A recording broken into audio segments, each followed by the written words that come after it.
الرحيم لا إكراه في الدين قد تبين الرشد من الغي فمن يكفر بالطاغوت ويؤمن بالله فقد استمسك بالعروة الوثقى لا انفصام لها والله سميع عليم صدق الله العظيم. سورہ بقرہ کی آیت نمبر 256.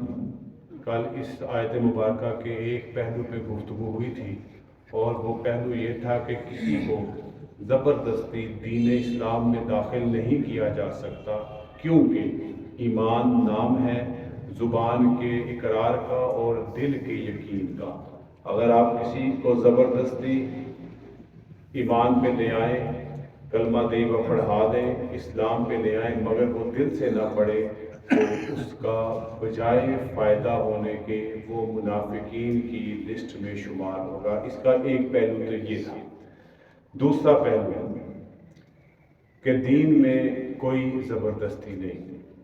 اس کا معنی اور مفہوم ہمارے ہاں ایک دوسری طرح سے غلط لیا جاتا ہے اور اس کو غلط حوالوں سے استعمال کیا جاتا ہے اور اس کو استعمال کر کے یہ اپنا مدعا کھڑا کیا جاتا ہے، مدعا بنایا جاتا ہے کہ کسی بھی شخص کو اس کی ذاتی عبادات میں، ذاتی معاملات میں جبر زبردستی نہیں کی جا سکتی. جیسے اگر کوئی شخص زکوٰۃ نہیں دیتا تو اس کو زکوٰۃ دینے پہ مجبور نہیں کیا جا سکتا. یہ معنی غلط ہے. کیوں؟ حضرت ابوبکر صدیق رضی اللہ تعالیٰ عنہ جب خلیفہ بنے اور ایک پورے گروہ نے زکوٰۃ دینے سے انکار کر دیا. اگر یہ زکوٰۃ ایک مالی عبادت اور اس کو ذاتی معاملہ سمجھا جاتا تو کبھی بھی امیر المومنین خلیفہ اول حضرت ابوبکر صدیق ان کے خلاف جہاد نہ کرتے، بلکہ انہوں نے ان کے خلاف جہاد کیا اور یہاں تک فرمایا کہ اگر یہ ایک رسی بھی زکوٰۃ دینے سے انکار کریں گے میں وہ بھی لے کر ان سے چھوڑوں گا. تو لا اکراہ فی الدین کا معنی یہ نہیں ہے کہ آپ کسی پر جب وہ مسلمان ہو جائے تو جو اس کی عبادات کا معاملہ ہے، دین کے معاملات ہیں یا دین کے اندر جو حدود ہیں ان کو نافذ نہیں کیا جا سکتا. اگر نافذ کریں گے تو یہ جبر ہوگا، ایسا کوئی معنی نہیں ہے. آپ اس بات کو اس طرح بھی سمجھیں، ایک طالب علم اگر وہ کسی اسکول، کالج، مدرسے کا طالب علم نہیں ہے تو اس پر اس اسکول، کالج یا مدرسے کے قواعد و ضوابط نہیں نافذ ہوں گے. نہ اس اسکول کا، نہ اس کالج کا، نہ اس مدرسے کا یونیفارم اس پر نافذ کیا جائے گا، کیونکہ وہ اس ادارے کا طالب علم ہی نہیں ہے. لیکن آپ اس کو پکڑ کے زبردستی اس اسکول، کالج، مدرسے کا طالب علم نہیں بنا سکتے جب تک اس کی رضا نہ ہو.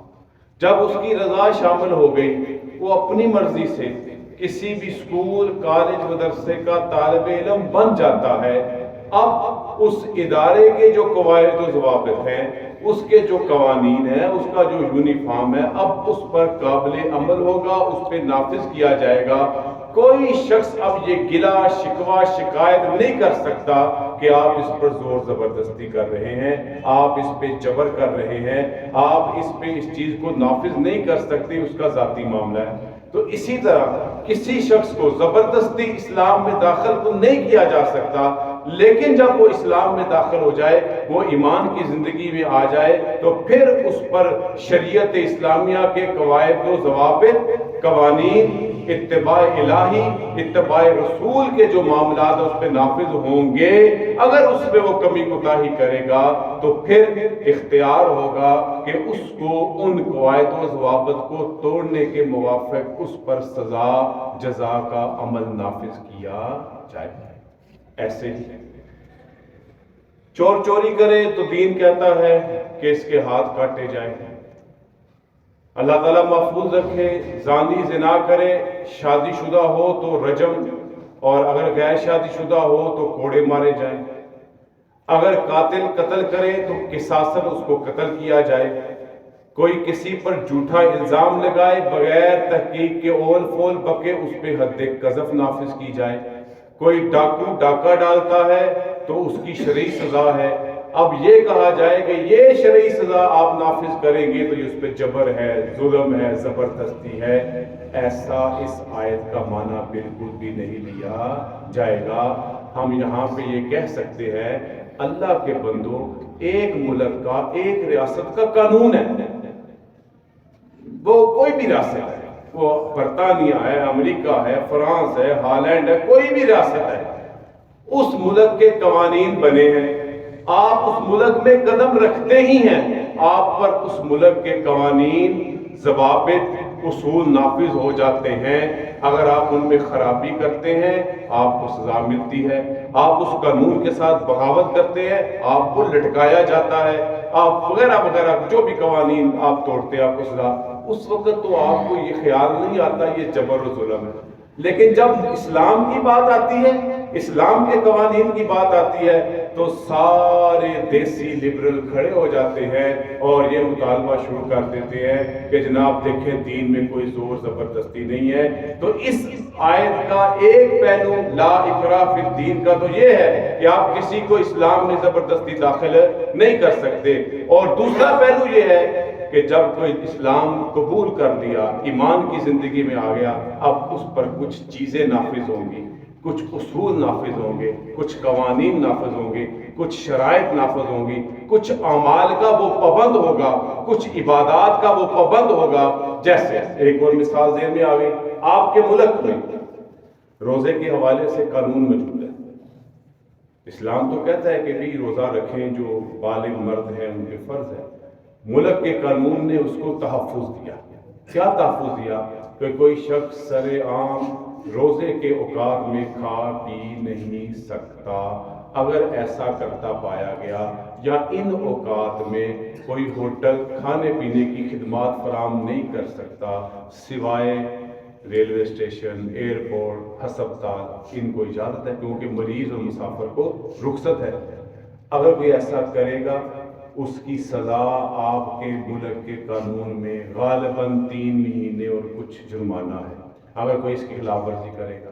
اب اس قانون نے سپورٹ کیا روزے کی اقدار کو، روزے کے تحفظ کو، روزے کی تقدس کو، تو اس میں کوئی مذائقہ نہیں ہے۔ اب یہ قانون اس میں نافذ ہوگا، کوئی دیسی لبرل یہ کہے یہ تو لوگوں کی ذاتی زندگیوں میں مداخلت ہے اور یہ آیت پڑھ پڑھ کے ہمیں سنائے کہ دین میں کوئی جبر نہیں، تو اس آیت کا معنی، مفہوم اور تشریح اپنی منمانی کر رہا ہے، جو شریعت تقاضا کر رہی ہے وہ اس کی نہیں کر رہا۔ تو یہ لا اکراہ فی الدین کا ایک پہلو یہ ہے جس کو غلط استعمال کیا جاتا ہے، حقیقتاً وہی پہلو مراد ہے پہلا جو یہ ہم سے مطالبہ کرتا ہے کہ آپ کسی انسان کو دین کی تبلیغ تو کر سکتے ہیں، دین کی دعوت تو دے سکتے ہیں، کیونکہ کنتم خیر امت، آپ بہترین امت ہے، آپ کا کام ہے کہ لوگوں کو نیکی کی طرف بلائیں، لوگوں کو برائی سے روکنے کی تلقین و تعلیم کریں، لیکن آپ اس کو زبردستی اسلام میں داخل نہیں کر سکتے۔ لہذا یہی پہلو مراد ہے، زبردستی داخلہ نہیں، اور جب داخلہ ہو جائے تو پھر اس کے اسلام کے قوانین اور اس کے ضوابط، شرائط، معاملات، عبادات کا پورا جو کرائیٹیریا ہے اس پہ قابل عمل بھی ہوگا، اس پہ نافذ بھی ہوگا۔ یہ دوسرا پہلو۔ تیسرا پہلو انشاءاللہ کل۔ وآخر دعوانا الحمدللہ رب العالمین والصلاة والسلام علی رسولہ الکریم۔ ربنا آتنا فی الدنیا حسنۃ وفی الآخرۃ حسنۃ وقنا عذاب النار۔